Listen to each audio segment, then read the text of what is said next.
বন্ধুরা, তোমাদের ভালোবাসাই আমাদের কাজ করার অনুপ্রেরণা যোগায়। আজ তোমাদের মাঝে নিয়ে এলাম টুনি পাখির গল্প, খাল পাড়ে টুনির সংসার। তো বন্ধুরা, চলো গল্পটি দেখে আসি।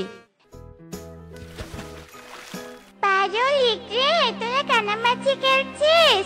আমিও তোদের সাথে কানামাছি খেলবো। না টুকি, আমরা তোকে খেলায় নেব না। মা বলেছে তোরা অনেক গরিব পাখি, তাই তোদের সাথে যেন আমরা না খেলা করি। পারো, তুই এসব কি বলছিস? আমি গরিব বলে তোদের সাথে খেলা করতে পারবো না। না, তুই আমাদের সাথে খেলা করতে পারবি না। তুই এখন এখান থেকে চলে যা তো দেখি, তোর জন্য আমাদের দেরি হচ্ছে। পারুল ও ইকরির মুখে এমন কথা শুনে টুকি ভীষণ মন খারাপ করে আর সেখান থেকে চলে যায়। আর এভাবেই সেই দিন কেটে যায়। আর পরের দিন সকালে টুনি পুকুর থেকে কটা মাছ তুলে বাজারে নিয়ে যেতে থাকে। মা, তুমি কটা মাছ নিয়ে বাজারে যাচ্ছ? এই কটা মাছ বিক্রি করে তুমি কত টাকা পাবে? মারে, কি করব বল? সেই সকাল থেকে মাছ ধরছি, কিন্তু মাছই যে উঠছে না। যে কটা মাছ পেয়েছি তা বিক্রি করে যা টাকা পাবো তা দিয়ে আজকে দিনটা কোনো রকমে কেটে যাবে। মা, আমরা আর কতদিন এভাবে কষ্ট করবো বলো তো? এই খালপাড়ে থেকে তুমি তো কিছুই করতে পারছো না, শুধু শুধু কষ্ট করাই হচ্ছে। তোমাকে কতদিন বলেছি একটা ভালো দেখে জায়গা নাও, যাতে সেখানে চাষবাস করা যায়, কিন্তু তুমি তো আমার কোনো কথাই শুনছো না। মা টুকি, তুই তো জানিস ভালো জায়গা কেনার মতো সামর্থ্য যে আমাদের নেই, তাই কষ্ট করে হলেও আমাদের এখানেই থাকতে হবে। আর সৃষ্টিকর্তা চাইলে এই খাল পাড়ে আমরা ভালো কিছু করতে পারবো। এইসব নিয়ে তুই কোনো চিন্তা করিস না মা। এবার আমি বাজারে যাই, কেমন? এরপর টুনি মাছ নিয়ে বাজারে যায়, কিন্তু টুনির কাছে অল্প মাছ থাকায় কেউ টুনির কাছে মাছ কিনতে আসে না। সবাই কবুতরের দোকানে মাছ কিনতে ভিড় জমায়। আমার এ কটা মাছ কিনতে কেউ তো আসছেই না। হ্যাঁ, এখন আমি কি করব? কিরে টুনি, কি এত ভাবছিস? মাছ বিক্রি করতে পারছিস না, এসবই ভাবছিস তাই না? এসব ভেবে আর কি করবি বল? তোর এ কটা মাছ কেউ কিনে নিবে না, তাই বলি কি তুই মাছ নিয়ে আজ বাড়ি ফিরে যা। বেকার এখানে সময় নষ্ট করিস না। হ্যাঁ কবুতর দাদা, আজ আর মনে হয় না মাছ বিক্রি করতে পারবো, তাই বাড়িতে চলে যাওয়াই ভালো। এ কথা বলে টুনি মাছ নিয়ে বাড়িতে ফিরে আসে। আর টুকি তার মা টুনিকে বলতে থাকে, মা, তুমি মাছ বিক্রি করতে পারোনি? না রে মা, আমি মাছ বিক্রি করতে পারিনি। এখন মাছগুলো কি করব বুঝতে তো পারছি না। মা, আমার মাথায় একটা বুদ্ধি এসেছে। কি বুদ্ধি রে মা? আমি বলি কি, তুমি মাছ ভাজি আর ভাতের একটা হোটেল দাও, তাহলে মাছগুলো আর নষ্ট হবে না। কি বলছিস? আমি হোটেল দিব? কিন্তু আমার কাছে হোটেল দেওয়ার মতো অত টাকা তো নেই। তাহলে হোটেল দিব কি করে? মা, তুমি ছোট্ট একটা হোটেল দাও, তাহলে বেশি টাকা লাগবে না। আর আমি তোমার সব কাজে সাহায্য করে দিব, তাহলে তোমার বেশি পরিশ্রমও হবে না। তা না হয় বুঝলাম, কিন্তু কেউ যদি আমার হোটেলে খেতে না আসে তখন? মা, তোমার হাতের রান্না অনেক ভালো, তাই আমাদের ছোট্ট হোটেলে সবাই খেতে আসবে, দেখো। টুনি টুকির কথা মতো একটা ছোট্ট হোটেল দেয় আর সেখানে মাছ ভাজি আর ভাত বিক্রি করতে থাকে। দাদারা, দিদিরা, খেয়ে যাও, খেয়ে যাও, গরম ভাত দিয়ে মাছ ভাজি খেয়ে যাও। কাকুলি দিদি দেখো, ওই গরিব টুনি ভাতের হোটেল খুলেছে, কেউ তো ওর হোটেলে খেতেই আসবে না। হ্যাঁ সখী, তাই তো দেখছি। বড় হোটেল রেখে কে আসবে টুনির ছোট হোটেলে মাছ আর ভাত খেতে? চল আমরা বড় হোটেলে গিয়ে মাংস ভাত খেয়ে আসি। হ্যাঁ কাকুলি দিদি, চলো। টুনির হোটেলের সামন দিয়ে কাকুলি ও সুখী পায়রা বড় হোটেলে যায় খাবার খেতে। তা দেখে টুনি ভীষণ মন খারাপ করে। মা টুকি, দেখেছিস আমাদের ছোট্ট হোটেলে কেউ আসছে না। আমি এজন্যই তোকে বারণ করেছিলাম। মা, তুমি একটু ধৈর্য ধরো, দেখবে সব ঠিক হয়ে যাবে। তোর কথাই যেন ঠিক হয় রে মা। তোর কথাই যেন ঠিক হয়। এভাবেই টুনি প্রতিদিন হোটেল খুলে বসে থাকে, কিন্তু কেউ টুনির হোটেলে খেতে আসে না। তবুও টুনি ধৈর্যহারা না হয়ে প্রতিদিন হোটেল খুলে বসে থাকে। এভাবে বেশ কিছু দিন কেটে যায়। আর একদিন টুনির হোটেলে এক বৃদ্ধা পাখি আসে। বড্ড খিদে পেয়েছে, মারে আমাকে একটু খেতে দিবি? সেই সকাল থেকে কিচ্ছুটি খাইনি। বুড়িমা, তুমি আমার হোটেলের খাবার খাবে? দাঁড়াও, আমি তোমাকে এক্ষুনি খাবার খেতে দিচ্ছি। হ্যাঁ রে মা, খাবো, তবে আমার কাছে কোনো টাকা নেই। আমি তোকে কোনো টাকা দিতে পারবো না। তোর আবার লোকসান হবে না তো? না বুড়িমা, আমার লোকসান হবে না। এমনিতেও আমার এই ছোট্ট হোটেলে কেউ খাবার খেতে আসে না। তুমি এসেছো, আমি অনেক খুশি হয়েছি। দাঁড়াও, আমি তোমাকে খাবার খেতে দিচ্ছি। এরপর টুনি মিনু বৃদ্ধাকে খাবার খেতে দেয়। আর খাবার খেয়ে মিনু বৃদ্ধা বলতে থাকে, আরে বাহ, তোর হাতের রান্না তো অনেক সুস্বাদু। এমন সুস্বাদু খাবার আমি কখনো খাইনি। আর তুই কিনা বলছিস তোর হোটেলে কেউ খাবার খেতে আসে না? দাঁড়া, আমি সবাইকে বলছি তোর হাতের রান্না অনেক সুস্বাদু। এই যে বাছারা, এদিকে এসো, এদিকে এসো, দেখো দেখো। কি হয়েছে বুড়িমা? আমাদেরকে এই গরিব টুনির হোটেলে ডাকছো কেন? তোমরা একবার টুনির হাতের রান্না খেয়ে দেখো, দেখবে তোমাদের অনেক ভালো লাগবে। না না বাবা, আমরা টুনির হাতের রান্না করা খাবার খাবো না। কে জানে ওই খাবারে আবার বিষ মেশানো আছে কিনা। না রে বাবা, এই খাবারে কোনো বিষ মেশানো নেই। আমি এই খাবার খেয়েছি, কই আমার তো কিছুই হয়নি। তোরা আমাকে বিশ্বাস করে এই খাবার খেতে পারিস, তোদের কোনো ক্ষতি হবে না। আচ্ছা ঠিক আছে, তুমি যখন এত করে বলছো তখন আমরা টুনির হোটেলের খাবার খাবো। এরপর তোতা ও বনের অন্যান্য পাখিরা টুনির হোটেলের খাবার খায়। আর খাবার খেয়ে সবাই টুনির প্রশংসা করতে থাকে। আরে বাহ, টুনির হাতের রান্না তো সত্যি অনেক সুস্বাদু। এমন সুস্বাদু খাবার তো আমি বড় হোটেলেও খাইনি। এখন থেকে আমি টুনির হোটেলের গরম ভাত আর মাছ ভাজি খেতে আসবো। এবার বিশ্বাস হলো তো আমি মিথ্যে কথা বলিনি? হ্যাঁ বুড়িমা, তুমি প্রমাণ করে দিয়েছো তুমি মিথ্যে কথা বলনি।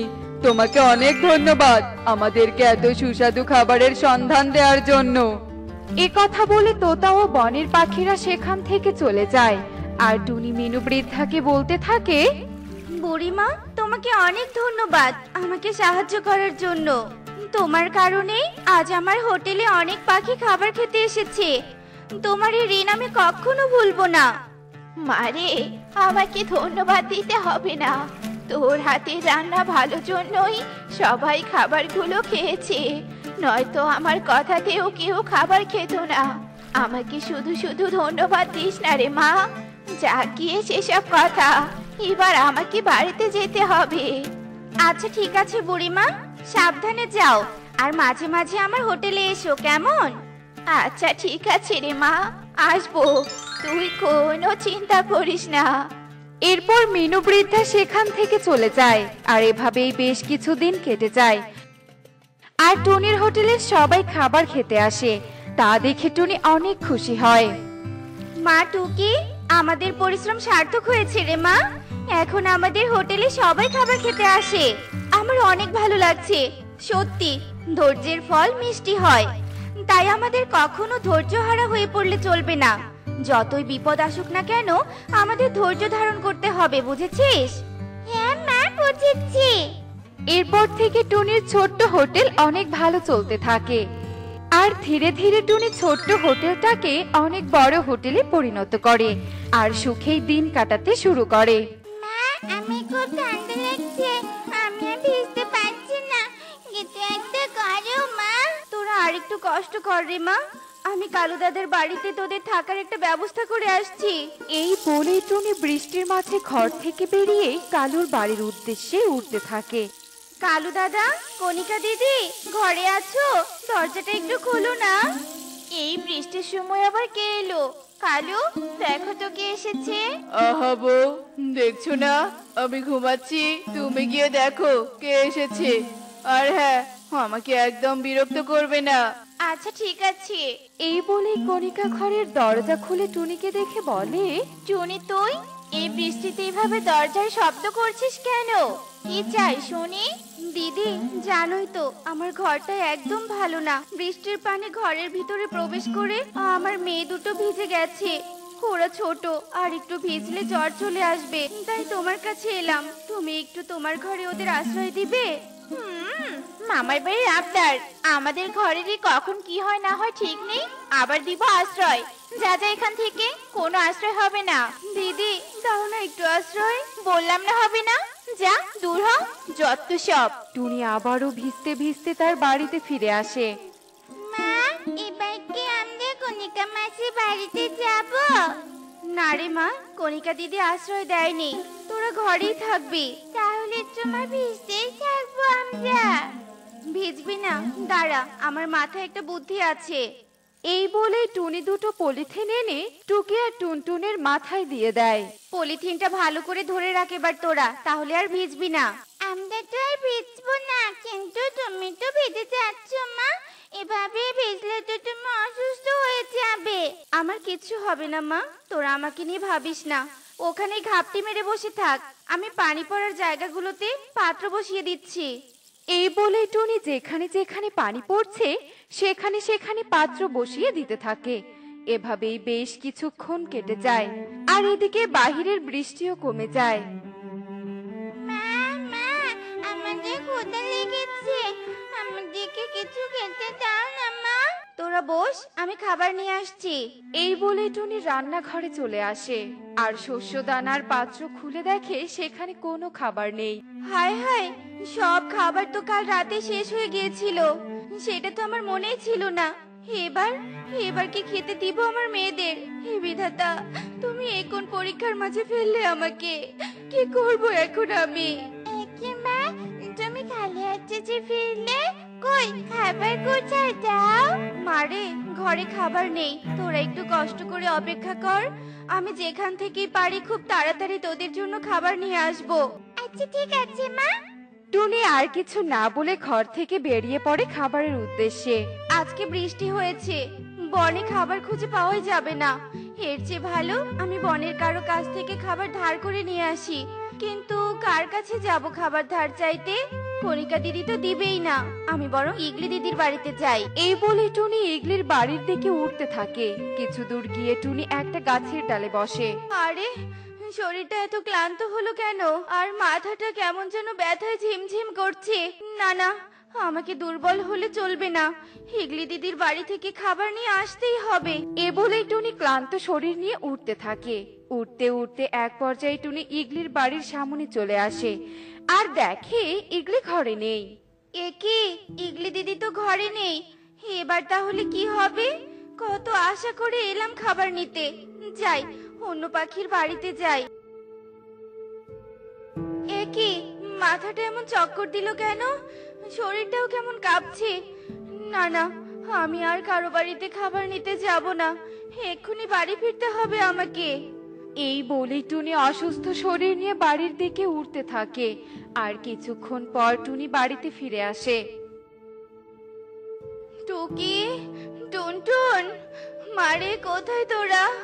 আমার জন্য এক গ্লাস ঠান্ডা পানি নিয়ে আয় তো। টুনির কথা শুনে টুকি টুনটুন এক গ্লাস ঠান্ডা পানি নিয়ে আসে। এই নাও মা ঠান্ডা পানি। মা, তোমার কি হয়েছে? তোমাকে এমন দেখাচ্ছে কেন মা? আমার কি হয়েছে জানি না রে মা, আমার একটুও ভালো লাগছে না। একে মা, তোমার তো জ্বরে গা পুড়ে যাচ্ছে। দেখে চলো চলো, মা শুয়ে রেস্ট নিবে, চলো। চকি, আমার যে খুব ক্ষুধা লেগেছে, এই অবস্থায় মায়ের কাছে কিভাবে খাবার চাইবো বল? না না, মায়ের কাছে খাবার চাওয়া যাবে না। টুকি আর টুনটুন যখন বিড়বিড় করছিল তখনই টুনি বলে, মারে, আমি তোদের জন্য যে খাবার আনতে ব্যর্থ হয়েছি, তোরা আমাকে ক্ষমা করে দিস। মা, এভাবে বলো না, তুমি খাবার আনোনি তো কি হয়েছে? টুনটুন আর আমি খাবার খুঁজতে যাব। তোরা পারবি তো খাবার খুঁজে আনতে? অবশ্যই পারবো মা। কি রে টুনটুন, পারবি না? হ্যাঁ হ্যাঁ, অবশ্যই পারবো। তাহলে আর দেরি কিসের? চল মা, তুমি সাবধানে থেকো। আমরা খাবার নিয়ে আসলে খেয়ে তারপর ওষুধ খাবে। আচ্ছা ঠিক আছে রে মা, তবে তোরা সাবধানে যাস। টুকি টুনটুন তাদের মায়ের কাছে বিদায় নিয়ে খাবার খুঁজতে বেরিয়ে পড়ে। কিছু দূর যাওয়ার পর টুকি টুনটুনকে বলে, টুনটুন, জানি না বড় পাখিরা কোথা থেকে খাবার খোঁজে। আমরা তো আগে কখনো খাবার খুঁজতে বের হইনি, তাই বলি কি আমাদের কোনো বড় পাখির সাথে খাবার খুঁজতে যাওয়া উচিত। হ্যাঁ রে, ঠিক বলেছিস, কিন্তু আমরা কার সাথে যাবো বলতো? ঠিক তখনই ওদের সামন দিয়ে কবুতর আর বিউটি পায়রা উড়ে যেতে থাকে। ওদের দেখে টুনটুন আর টুকি বলতে থাকে, কবুতর আঙ্কেল, কবুতর আঙ্কেল, তোমরা কি খাবার খুঁজতে যাচ্ছ? হ্যাঁ, আমরা খাবার খুঁজতে যাচ্ছি। আমরাও খাবার খুঁজতে বেরিয়েছি, কিন্তু কোথায় গেলে খাবার পাওয়া যায় সেটা তো জানি না, তাই বলি কি আমাদেরকে তোমার সাথে নিয়ে যাবে? একে তো আমরাই খাবার খুঁজে পাই না, তার উপর আবার তোদের সাথে নিব? কখনোই না। বউ, চলো। বলেই কবুতর আর বিউটি চলে যায়। টুকি টুনটুন এভাবেই কণিকা আর কালুকে বলে। ওরাও টুকি টুনটুনকে না নিয়েই চলে যায়। কেউ তো আমাদের নিল না, চল আমরা নিজেরাই খাবার খুঁজি। এই বলে টুকি টুনটুন উঠতে থাকে। উঠতে উঠতে ওরা দুজন মানুষের গ্রামে চলে আসে। টুনটুন দেখ দেখ, মানুষের বাচ্চা পুকুরের পানিতে পড়ে কেমন ছটফট করছে। আরে চাচু, বাচ্চা থেকে আমাদের বাঁচাতে হবে। চল তাড়াতাড়ি ওর বাবা মাকে ডেকে নিয়ে আসি। এই বলেই তারা সামনে থাকা বাড়িতে চলে আসে আর দেখতে পায় একজন মহিলা সেলাই মেশিনে বসে কাজ করছে। মাসি মাসি, ওই সামনে পুকুরের পানিতে একটা ছোট্ট বাচ্চা পড়ে ছটফট করছে, তাড়াতাড়ি গিয়ে বাচ্চাটাকে বাঁচাও। কি বলছো কি? বাচ্চা? তার মানে আমার সন্তান? হায় হায়! এই বলেই মহিলাটা ছুটে পুকুরে চলে আসে আর পানি থেকে বাচ্চাটাকে তুলে আনে। আমার সোনা, আমার সোনা ঠিক আছে।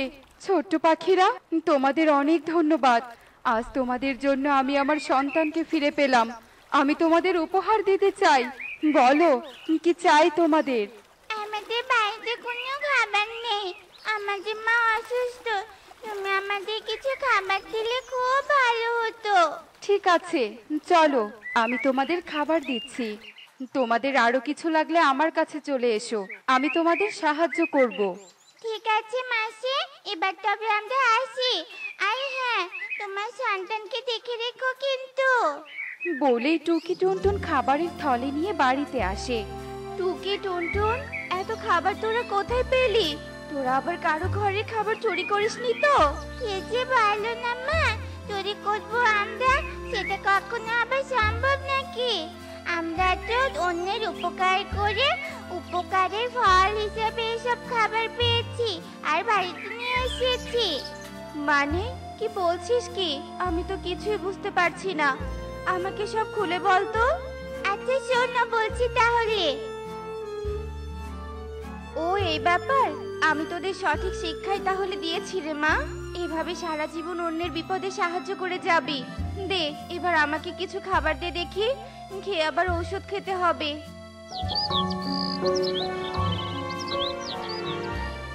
জানিস বিউটি, আজকালের ভিতরে নাকি বনে আবার বৃষ্টি হবে। হ্যাঁ দাদা, জানি। বিউটি আর তোতার কথা টুকি আর টুনটুন শুনতে পায়। বনে বৃষ্টি হবে? আমাদের ঘরটা তো খারাপ, মা তো অসুস্থ, মাকে কিছু না বলে আমাদেরকে ঘরটা ঠিক করতে হবে। কিন্তু কিভাবে জীবন? আমার মাথায় একটা বুদ্ধি এসেছে।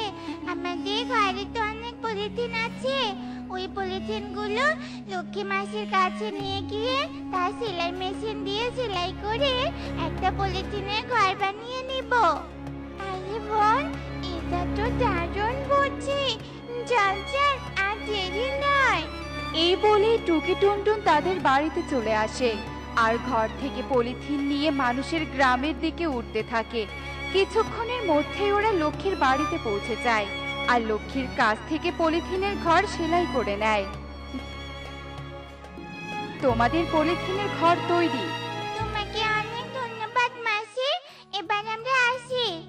এই বলেই টুকি টুনটুন পলিথিনের ঘর নিয়ে চলে আসে আর তাদের পুরনো ঘরের জায়গায় পলিথিনের ঘরটা সেট করে। ঠিক তখনই আকাশ থেকে মুষলধারে বৃষ্টি পড়তে থাকে। পারে তোদের অনেক বুদ্ধি বুদ্ধি করে আজ যদি পলিথিনের ঘরটা না বানাতি তাহলে আজ আমাদের আবারও ভিজতে হতো। আমি তোদের আশীর্বাদ করি তোরা অন্যকে সাহায্য করে বুদ্ধির মাধ্যমে এভাবেই বড় হতে থাক।